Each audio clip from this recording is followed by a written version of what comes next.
Next, ladies and gentlemen, to explore how vision, innovation, and transformative leadership are shaping the future of real estate, please help me welcome to the stage Amira Sajwani, Managing Director of Sales and Development at DAMAC Properties, founder and CEO of PRYPCO, and co-founder and COO of Amali Properties, and of course your moderator, Mousa, a senior presenter at Forbes Middle East.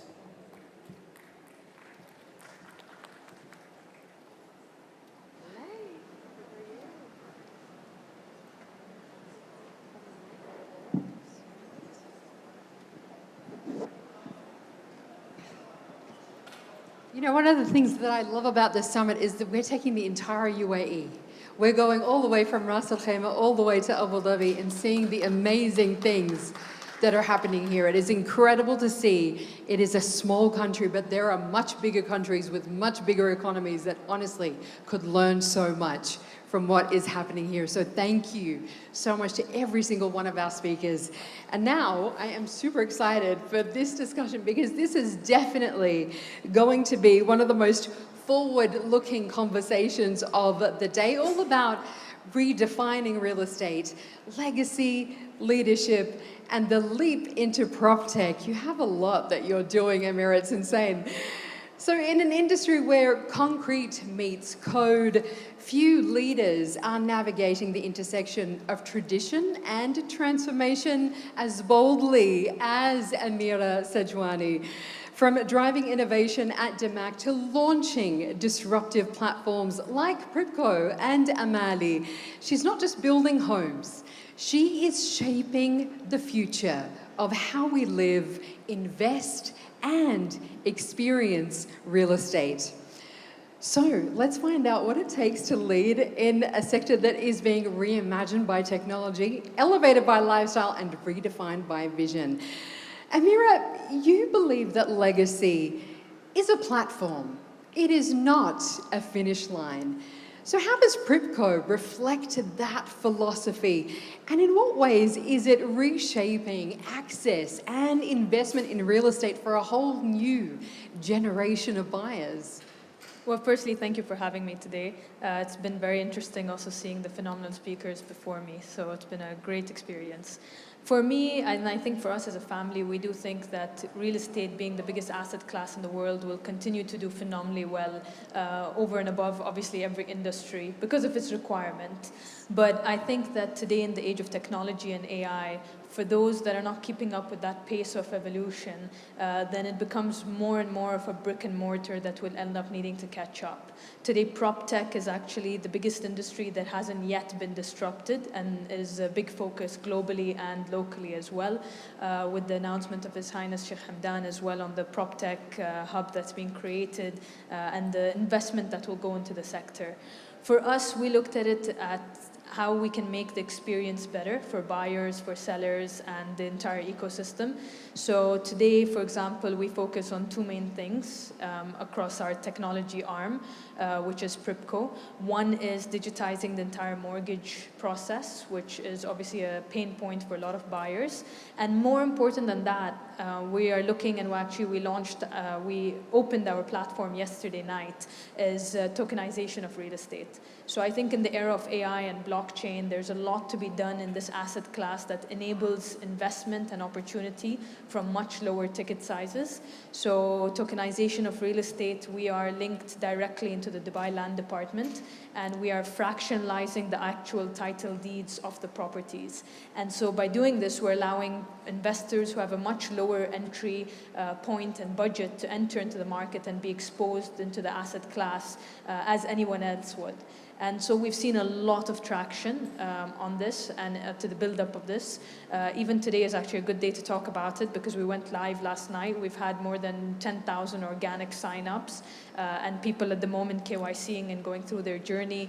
People who are investing from the minimum that is 2,000 dirhams all the way up to 500,000 dirham tickets, which shows you that there's definitely a gap in the market for people who can't afford the minimum, let's say, entry point that today the UAE market is at. And that's very interesting in how we see that progressing over the next couple of years. It's absolutely incredible to see because 2,000 dirhams being the minimum, it really opens it up to a whole new market, a whole new generation where you can get into the property market, and there's no better place to do it than right here in the UAE. It's amazing to see. But as someone who is leading that transformation across a legacy brand like DAMAC, a 40-year-old brand, it's actually incredible. How do you balance tradition and innovation, especially when you're embedding emerging technologies like AI and digitized sales journeys into real estate operations? I think having young and aggressive and very forward-looking management definitely helps. I think also because it's a family business and we're very agile. We're able to move fast. We're able to experiment, and we're able to see what works and what doesn't work. Sometimes things that are bureaucratic in companies stop innovation. And being at the forefront between my brother, being able to try different technological advancements, being able to test what works, what doesn't work, and being innovative enough to evolve, I think that definitely helps a lot. And being courageous enough to actually be willing to either fail or succeed in whatever we're applying. So we're able to have that at a very, very large testing ground and an experimentation ground, being as large as we are. And so that's definitely something that's very interesting. And it's critical right now because this is going to be leading the way. So, you are proof of that. Having that young and very forward-looking and, very dynamic management is going to be leading the way. It's leading from the top, really, isn't it? For sure, and I think also, a lot of people in today's day and age, when they think of AI, automation, blockchain, technology, they always think it needs to be something that looks cool and shiny, but it doesn't. Most of AI, most of technology is actually applied on your back end. Yeah. It's used for operational efficiencies, for data analytics, for decision making, for automation of processes, for reduction of manpower. And so actually when a lot of people talk about technology, I think the first thing that people do is say, but their website looks normal. But I don't think that's the point. The point is what's happening on the back end of that. How many people can you better reshuffle into more strategic thinking roles because they're doing less, because you've automated more and you've done more in terms of AI.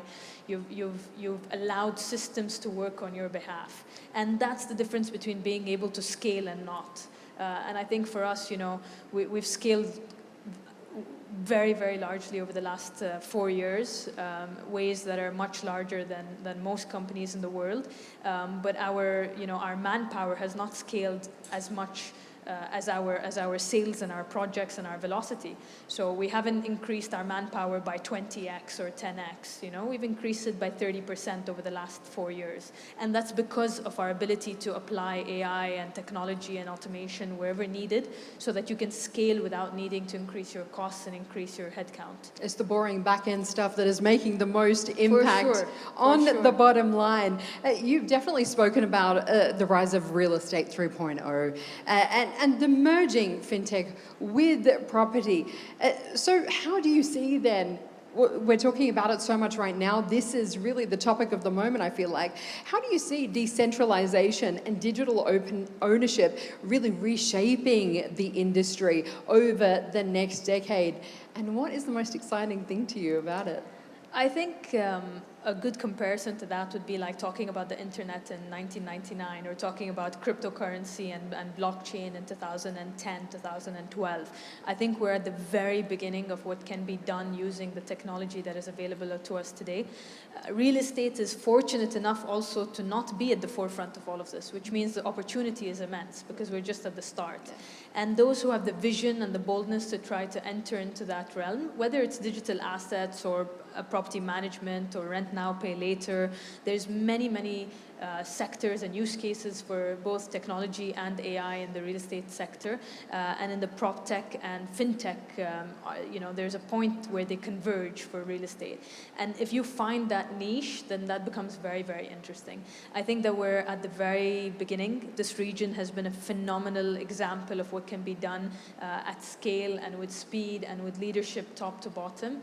And I think that there's so much more to come.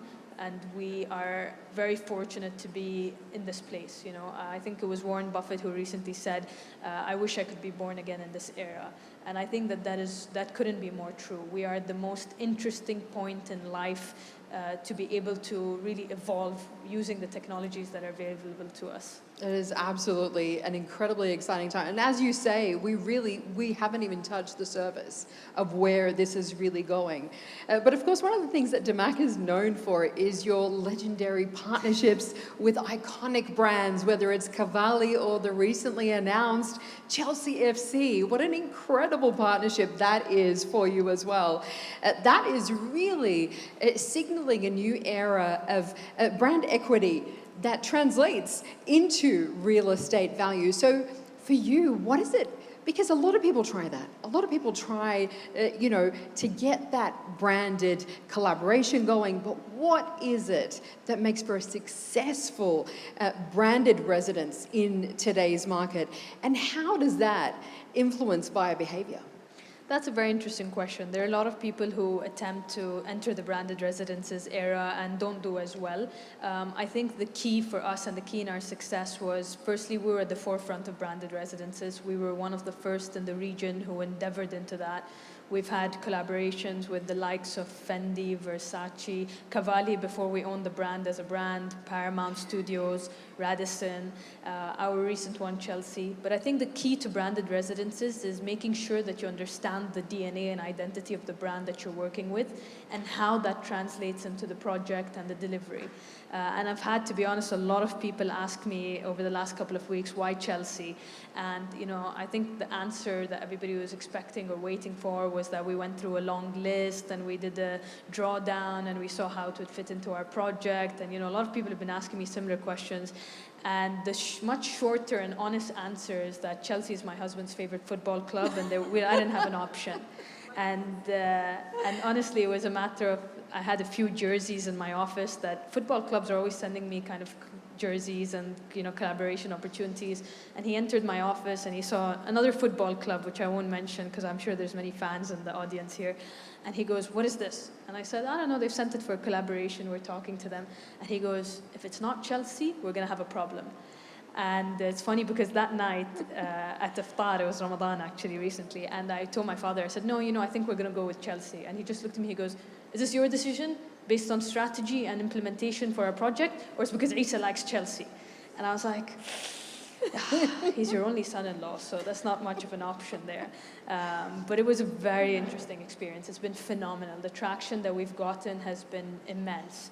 And it's funny because, I've messaged a few people who work with us in our industry, etc., saying, I'd love to send you a jersey, etc. And the first answer will be, "Oh no, I'm team XYZ."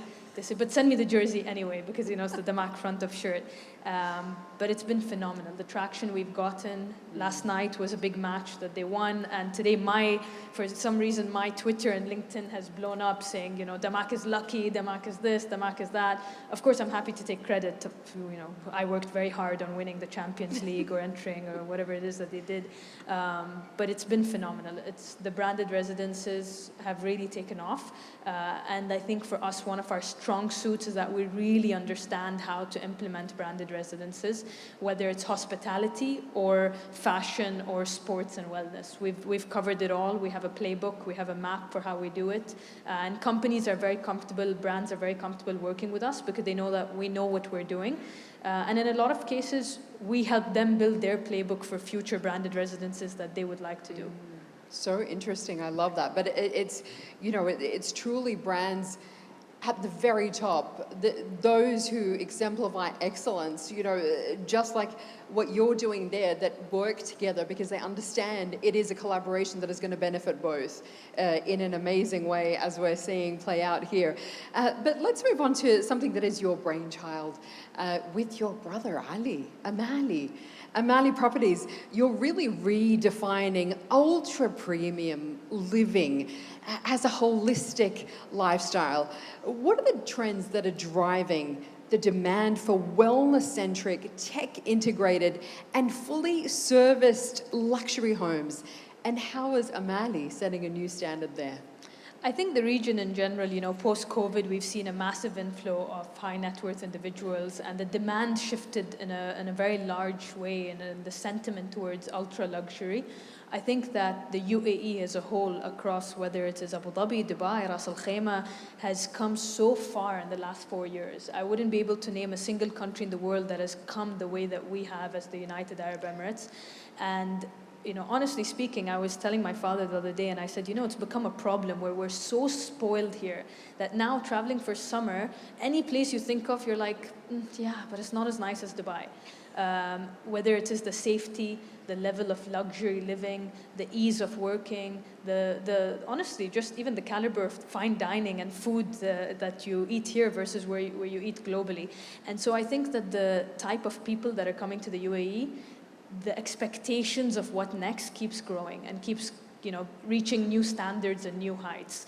Obviously, price points have moved, but what I tell people is, if you go look at things that were delivered 10 years ago, they're not to the quality of things that are being launched today, because the demand has shifted.